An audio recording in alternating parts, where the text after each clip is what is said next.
Salut, c'est Mister JD. Et aujourd'hui, je fais une blague. Une blague? Oui, parce que avec la nature et les feuilles et tout, on dirait un peu une intro de JD. Mais elle a déjà été faite à cette blague. Bah par qui? Mister Fox. Salut, c'est Mister JD.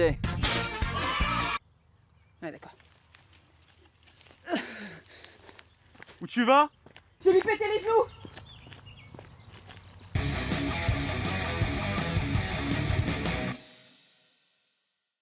De temps en temps, alors que vous regardez avec émotion la météo s'adoucir et la nature s'épanouir lentement sous l'effet bienfaisant du printemps retrouvé, peut-être vous demandez-vous pourquoi est-ce qu'il n'y a pas plus de figures féminines révolutionnaires au début du XXe siècle en France, alors même que commençait à s'élever de plus en plus fortement la voix des femmes. Ah, pas du tout. Je me le suis jamais demandé.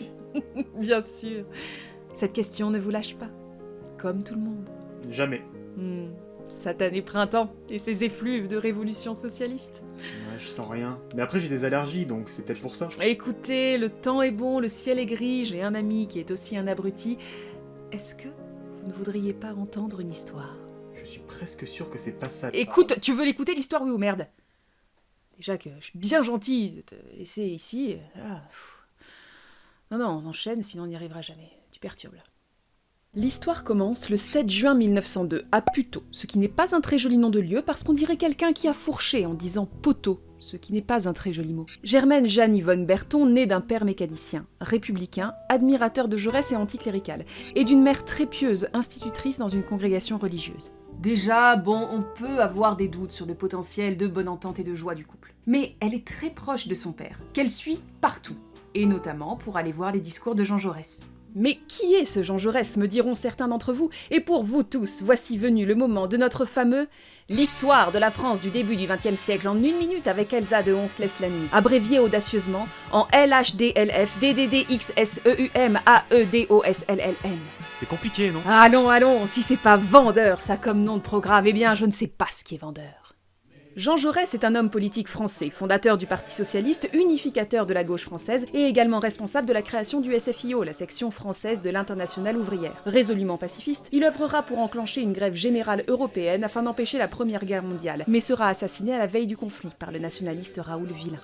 Germaine est loin d'avoir une enfance misérable ou solitaire, mais dans la presse, ou même dans ses écrits à elle, on pourra lire qu'elle aime jouer avec les garçons, qu'elle a un esprit de contradiction très fort, qu'elle est une meneuse née, et qu'elle entre très régulièrement en conflit avec sa mère, avec qui elle a de très mauvaises relations. Cela semble être des détails insignifiants, mais on constate que se dessine petit à petit le portrait d'une enfant rebelle, bien loin de l'image de la petite fille que la société voudrait qu'elle soit.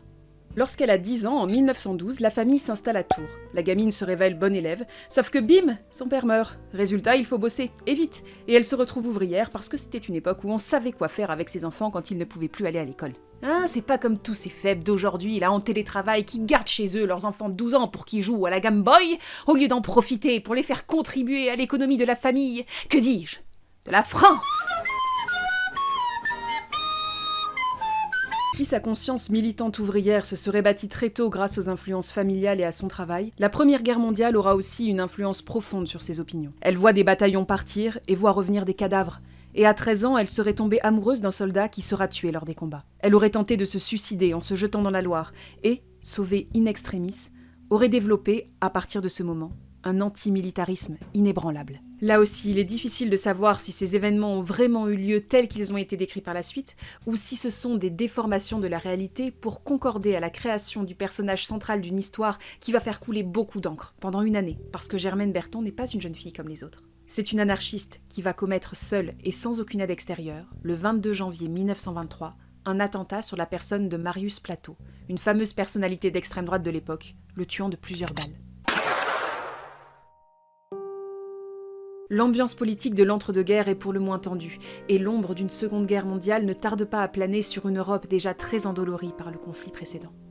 Germaine réagit en se syndicalisant très tôt au sein des usines pour lesquelles elle travaille, se fait remarquer notamment par la police pour ses prises de parole très virulentes et qui promeuvent l'action et la violence. Elle écrira même quelques articles, à 18 ans, dans le journal Le Réveil d'Indre-et-Loire, toujours d'une plume rageuse. En 1920, elle part pour Paris et vivote de petit boulot en petit boulot dans l'objectif de construire une revue, de l'acte individuel à l'acte collectif, et de s'intégrer encore plus à la vie politique. C'est à ce moment qu'elle devient véritablement une militante au sein des rangs des anarchistes. Et si tu ne sais pas ce que c'est exactement que l'anarchie politique, je te conseille vivement d'aller voir des gens qui t'en parleront bien mieux que moi.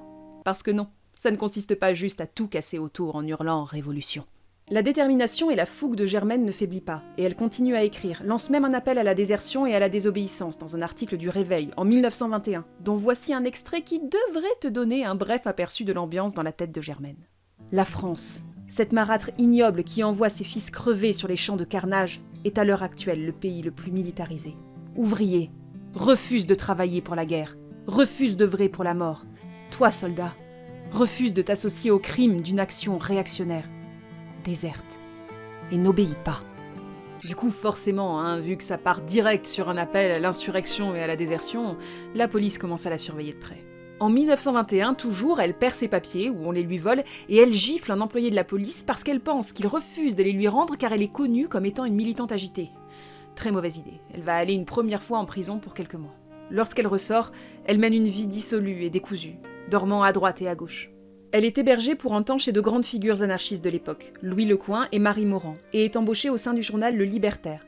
Mais elle finit par voler des lettres, de l'argent, et est chassée de la rédaction. Elle participe à des échauffourées violentes, à des bagarres pendant lesquelles elle n'est clairement pas en reste, et se prend même un coup de sabre lors de l'une d'elles.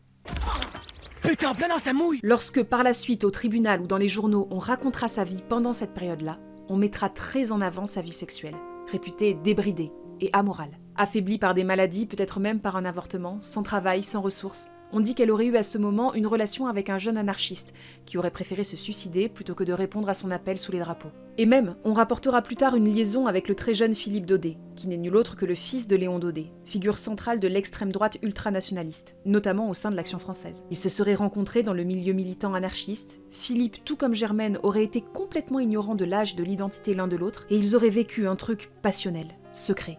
Et très bref. Voilà. Là, on a le parfait background pour le personnage qu'elle va devenir aux yeux d'une partie de l'opinion publique. Alors bien sûr, il reste des zones de flou, mais elles seront faciles à combler pour la presse ou au tribunal.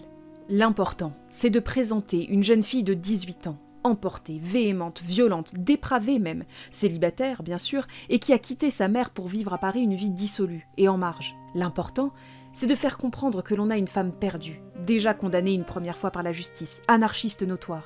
Elle est, en quelque sorte, dénaturée de son identité de femme. Elle ne correspond plus à ce rôle qui est censé être le sien naturellement. Et c'est sur cet angle-là qu'on va pouvoir l'attaquer pour diminuer son geste. Et quel geste ? Germaine Berton va tuer l'un des leaders de l'Action française. Oh. Mais qu'entends-je ? C'est l'heure du fameux LHDLF DDDXSEUM AEDOSLLN. L'Action française désigne à l'époque beaucoup de choses à la fois. Un mouvement de pensée politique, une ligue et un journal nationaliste et royaliste d'extrême droite. Né en pleine affaire Dreyfus en 1898, c'est un mouvement qui est plutôt bien installé, avec assez peu de pouvoir politique, mais une forte présence militante, dont sa propre organisation d'hommes de main pour assurer un service d'ordre musclé, les Camelots du Roi. On retrouve dans l'ensemble du mouvement un antisémitisme virulent et un esprit belliqueux et revanchard qui, bien évidemment, ne colle pas tellement avec l'anarchisme anti-guerre de Germaine. Lorsque Germaine Berton décide d'attenter à ce mouvement, les plus grandes figures de l'Action française sont Charles Maurras, Léon Daudet et Marius Plateau, fondateur des Camelots du Roi. Et si, à la base, elle veut plutôt buter les deux premiers, elle va finalement vite se rabattre sur Marius Plateau en voyant que les deux autres sont très difficilement approchables. Et pourtant, elle essaie bien d'assassiner Daudet en pensant qu'il va assister, avec de nombreuses autres personnalités nationalistes ou royalistes, à la messe anniversaire de la mort de Louis XVI. Mais elle raconte qu'il n'y est pas. Alors qu'elle songe à assassiner Charles Maurras, qui lui est bien présent, elle se rend compte à ce moment-là qu'il y a des enfants et des jeunes gens, notamment parmi les Camelots du Roi, et elle se refuse à créer une scène de panique qui pourrait blesser des innocents, ou à prendre le risque de le louper et de blesser d'autres personnes parmi la foule. Elle reporte donc ses intentions contre Marius Plateau, et réfléchit à un moyen d'entrer en contact avec lui en privé. Comme ça, elle sera libérée de la peur de blesser quelqu'un d'autre que sa cible. Son plan est assez simple. Faire croire qu'elle a des informations d'importance sur un possible attentat anarchiste contre l'Action française. Il y a une belle ironie là-dedans quand même. Elle demande une entrevue avec le chef des Camelots dans les locaux de l'Action française, et finit par en obtenir une le 22 janvier 1923. Ce jour-là, derrière la porte fermée du bureau de Marius Plateau, 5 coups de feu résonnent. 4 pour lui, et 1 pour elle, puisqu'elle essaie de se tuer en se tirant dans la poitrine. Mais la balle va ricocher contre une de ses côtes, et elle vivra. Marius Plateau, lui, meurt sur le coup. Bien évidemment, Germaine est arrêtée, parce que même avec une balle qui a seulement ricoché sur une côte, on court quand même beaucoup moins bien. Mais de toute façon, Germaine ne se serait pas enfuie. Elle veut qu'on sache ce qu'elle a fait. Lors de son procès, elle est représentée par Maître Torres, à qui elle explique avec beaucoup de clarté qu'elle est consciente de son geste, que ce n'est ni un coup de folie, ni une brusque inspiration, mais un crime prémédité, un acte politique et non sentimental, et qu'elle ne regrette rien. Ces paroles désarment ceux qui la jugent. Elle n'est pas prostrée, se rend tout à fait compte de la portée de ce qu'elle a fait. Elle dit que, bien sûr, il y a une certaine émotion après le geste. Ce n'est pas de gaieté de cœur qu'on supprime un être pensant. Ce n'est pas rien de tuer un homme, mais qu'elle se devait de le faire, qu'elle n'a eu et n'a encore aucun regret, qu'elle assume les conséquences et n'a pas peur de la mort. Et même son avocat ne peut maîtriser, apaiser la parole pleine de colère de Germaine Berton. Elle ne se tait pas, elle assume tout. Elle a voulu venger Jaurès. Et devant Léon Daudet, qui vient témoigner à la barre, et alors même qu'on tente de lui faire avouer qu'elle aurait voulu le tuer lui aussi, elle l'affirme à nouveau. Tout le monde aimait Jaurès. Elle tient Léon Daudet et ses discours belliqueux et violents pour responsable de sa mort. Et son plus grand regret, c'est de ne pas avoir pu le tuer lui, Daudet, plutôt que Plateau. Ce qui, à mon humble avis, a dû mettre une sacrée ambiance dans le tribunal. Parallèlement à cela, une partie du contexte politique lui est plutôt favorable. Bien sûr, on ne peut approuver pleinement la violence du geste, mais son courage est salué, et l'opinion joue petit à petit pour elle. Même les surréalistes s'emparent de ce personnage fascinant de Germaine, qui ne craint plus rien, même pas la mort. La défense pose la question. Comment assumer le fait que Villain, l'assassin de Jaurès, ait été acquitté et qu'elle ne le soit pas? C'était également un assassinat politique, n'est-ce pas? Eh bien, contre toute attente, au-delà de la politique, on a l'impression à présent, en regardant les coupures de presse et les rapports du tribunal avec le recul, que c'est autre chose qui va devenir centrale dans le procès. Germaine Berton est-elle encore une femme ou pas? En effet, l'accusation va lui reprocher tout ce qu'elle est, tout ce qu'elle incarne. On cherche à lui coller une étiquette d'immoralité pour la faire déchoir de son identité de femme. C'est une révolutionnaire dangereuse, certes, mais aussi et surtout une mineure de 20 ans, débauchée, perverse, croqueuse d'hommes, avorteuse d'enfants, accro au sexe, violente, lesbienne. Attends, mais on m'avait dit que ça existait pas pour de vrai, les lesbiennes. Que c'était comme le Père Noël ou l'Union de la gauche. Oh si, ça existe, les lesbiennes. En enfer. Quoi, le Père Noël, il est en enfer? Ce n'est pas vraiment une idéaliste politique. C'est aussi et surtout un exemple de dégénérescence de la condition féminine, une conséquence directe de toute cette mouvance de libération de la femme. Oui, bien sûr, soyons modernes et admettons que dans une vie de femme, eh bien, il peut arriver de penser à autre chose que le bien-être de sa famille, les meilleures techniques de repassage ou encore la meilleure façon d'essuyer le derrière des chiards. Des enfants. Oui, admettons que de temps en temps, il peut leur arriver d'avoir des idées. Mais Dieu merci, la charge mentale est telle que ces idées restent à l'état larvaire. Et qu'est-ce qu'on voit là? Avec des femmes qui n'ont pas de mari ou d'enfants de qui s'occuper? Des femmes laissées seules, livrées à elles-mêmes avec la vague illusion qu'elles pourront peut-être un jour s'intégrer à la vie active et intellectuelle? Eh bien, il arrive des drames! Voilà ce que je dis, moi, messieurs, dames. Alors quoi? On est où là? Au final, que ce soit sous la figure de l'hystérique échevelée qui tue des gens qui ne sont pas d'accord avec elle sur le coup des hormones, ou au contraire de l'héroïne se sacrifiant pour ses idées, les deux camps finiront par la réduire à son genre. D'un côté pour l'enfoncer et insister sur le fait qu'elle est dangereuse, de l'autre pour rehausser son image de potentiel martyr, capable d'un geste d'une telle extrémité et si contraire à sa nature féminine, pour sauver la France. Elle est par ailleurs décrite comme douce, délicate, par des journaux comme Le Libertaire ou Le Temps. On la décrit souvent comme une enfant, une gosse de 20 ans. On l'infantilise en pointant du doigt sa mère indigne et absente, qui a du coup forcément une part de responsabilité dans ce geste trop violent pour une femme normale, et, tout en minimisant sa capacité à avoir pu prendre un parti politique, prendre une décision pour elle, on contribue à diminuer la force de son geste. Robert Salomon, un journaliste, dira même d'elle qu'on dirait une Claudine en révolte contre son pensionnat, en référence à l'héroïne, adolescente rebelle et tumultueuse s'il en est, des romans de Colette. C'est une jeune fille. Elle ne peut pas avoir eu ces idées-là par elle-même, elle ne peut pas avoir fomenté ça toute seule. D'ailleurs, très vite, l'Action française titre que c'est une balle allemande qui a tué Plateau, et que tout ceci est l'œuvre du complot germano-bolchevique, celui-là même qui cherche à affaiblir la France. Un complot.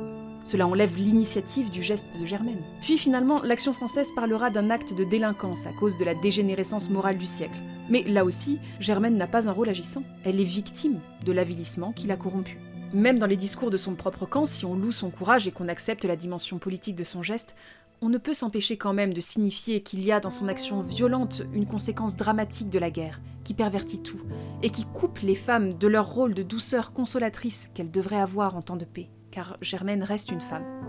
Et en tant que telle, On a l'impression qu'elle n'a pas vraiment le droit d'être jugée pour ses idées, parce qu'on doute qu'elle puisse en avoir d'assez puissantes, d'assez profondément ancrées en elle pour lui faire oublier à ce point-là sa nature. Pour confirmer tout cela, le 24 décembre 1923, le verdict tombe. Acquittement complet et total. Comme pour Raoul Villain, l'assassin de Jaurès. Bien évidemment, on serait tenté de dresser un parallèle évident entre les deux.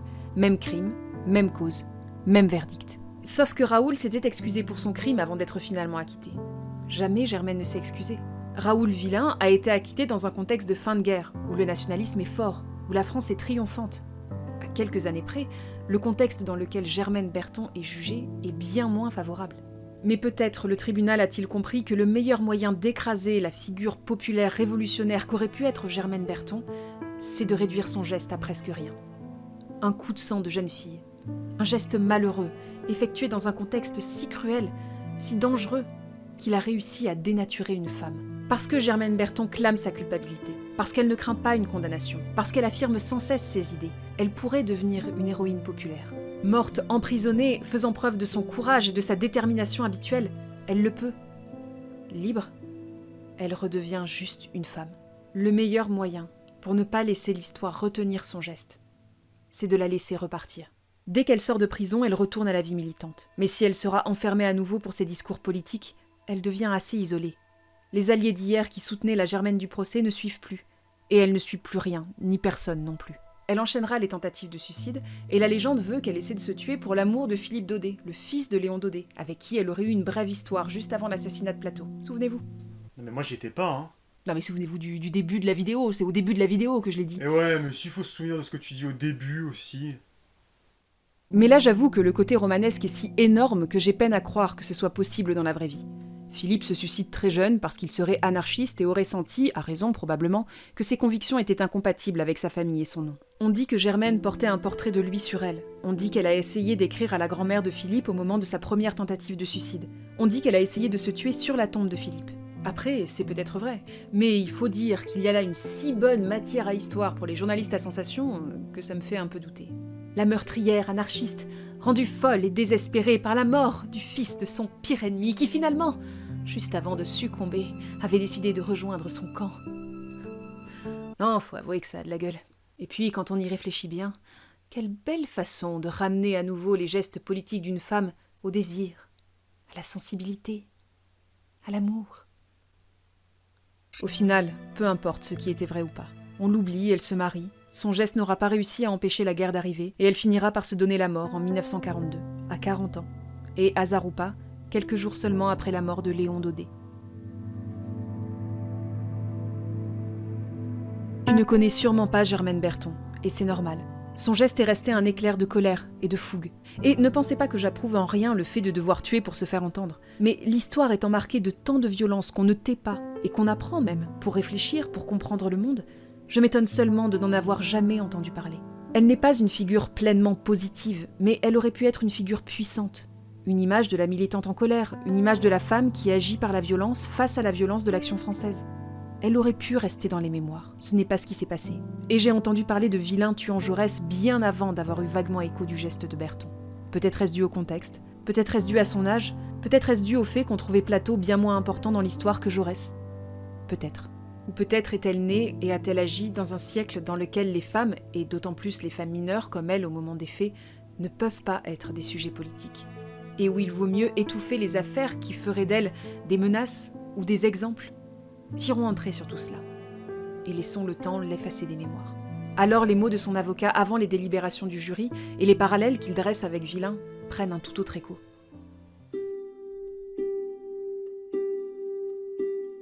Acquittez-la pour tout ce qu'elle représente d'abandon d'elle-même et de misère. Vous acquitterez Germaine Berton, que je ne glorifie pas. Nulle gloire pour le sang versé. Acquittez-la comme vous avez acquitté Villain. Paix pour tous. Vous l'acquitterez pour qu'elle aille rejoindre Villain dans l'oubli et dans l'apaisement. Apaisement, sûrement pas. Vu le désespoir qu'elle exprima et la fin tragique qu'elle connut. Oubli, oui, sans aucun doute. J'ai connu le temps de la désespérance, où l'on s'enlise un peu plus chaque jour. où les yeux ouverts on attend de la chance, plus que la mort s'il ne vient pas l'amour. Si dans l'avenir on vante mes mérites, ne croyez pas ce que les gens diront. Je n'ai pas connu le temps des marguerites, feuillus naîtront, feuillus se faneront. Non, mais on discute, ça c'est normal d'échanger. Vous pourrez échanger ensuite avec votre binôme. D'accord. Ah, Macron, il est trop con, putain. Ouais, c'est qui? C'est qui?